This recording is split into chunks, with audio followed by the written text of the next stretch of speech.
In diesem Makrovideo haben wir uns den neuen Tonda PF Chronographen aus der kleinen, aber feinen Manufaktur Parmigiani Fleurier angeschaut. Zusätzlich zum vorliegenden Modell mit Gehäuse aus Edelstahl gibt es auch eine Variante aus massivem Roségold. In beiden Varianten tickt der Manufakturtrumpf in Form des Kalibers PF 070. Aber mehr dazu in diesem Video.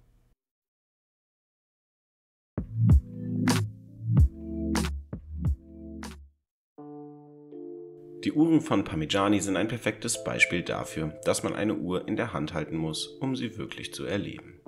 Und was sofort auffällt, ist das wirklich einzigartig geformte und sehr schicke Gehäuse, bei dem nicht nur das allseits gefragte integrierte Massivband heraussticht, sondern auch die aufwendig geformten Anstoßhörner, die perfekt geschliffenen Flanken und die gerändelte oder auch kannellierte Lünette, die in diesem Fall übrigens aus Platin besteht.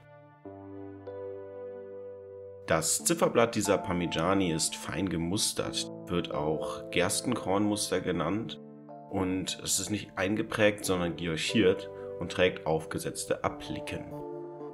Zum Beispiel das PF-Logo und die Indexstriche sind aus Rhodium gefertigt und die 3 großen Zeiger sind aus Gold gefertigt, während die kleineren für die kleine Sekunde und die Stoppminuten aus Edelstahl gefertigt und routiniert sind.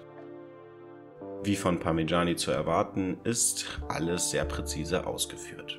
Nicht nur das Zifferblatt, sondern auch das ganze Gehäuse des Tonda PF Chronographen ist wirklich perfekt gearbeitet. Und das gilt sowohl für die Oberseite wie auch für die Unterseite, auf der ein Sichtboden Einblicke in das Uhrwerk ermöglicht. Die Gehäuseform ist typisch für Parmigiani, dieses wellige Muster auf dem Zifferblatt ebenfalls. Fließende Übergänge von Band und Gehäuse sorgen nicht nur für einen sportlichen Look, sondern versprechen ebenso höchsten Tragekomfort. Und mit einer Wasserdichtheit von 10 bar ist die Uhr auch relativ robust. Bei diesem Pressemodell war die Bandlänge direkt nach dem Auspacken schon perfekt auf meinen Handgelenksumfang abgestimmt. Das Armband schmiegte sich an meinen Arm an und fühlte sich direkt sehr natürlich an. Die moderate Gehäusehöhe von 12,4 mm und der Durchmesser von 42 mm sind jedenfalls tadellos proportioniert. Bei einem Preis von 28.000 € findet sich das Modell in direkter Konkurrenz mit den integrierten Konstruktionen Nautilus, Royal Oak und Odysseus von Patek, Audemars Piguet und Lange & Söhne. Der Preis relativiert sich allerdings auch mit Blick durch den Gehäuseboden wieder etwas, denn das verbaute Manufakturkaliber kann sich nicht nur optisch, sondern auch technisch sehen lassen. Wie vom Armbanduhren-Chefredakteur Peter Braun in der aktuellen Ausgabe 7/21 schon beschrieben, basiert das automatische PF 070 auf dem 1996 vorgestellten Handaufzugskaliber FP 361 von Firmengründer Michel Parmigiani. In der Chronor-Reihe ist dieses allerdings anders als hier aus Massivgold gefertigt.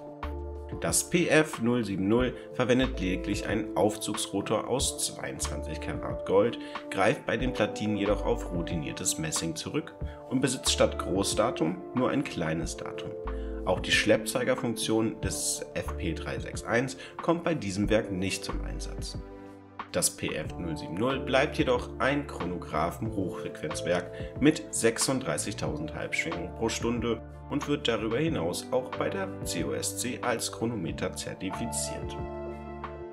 Dank Aussparungen an den richtigen Stellen der Platinen sind die sehenswerten Uhrwerks- und Chronographenfunktionen wie Unruh, Schaltrad und Kupplung schön zu sehen.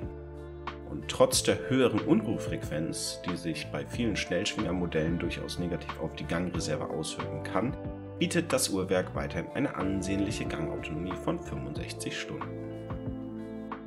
Eine Chronographenfunktion in Verbindung mit einer Datumsanzeige kann mancherorts für überladene Zifferblätter sorgen.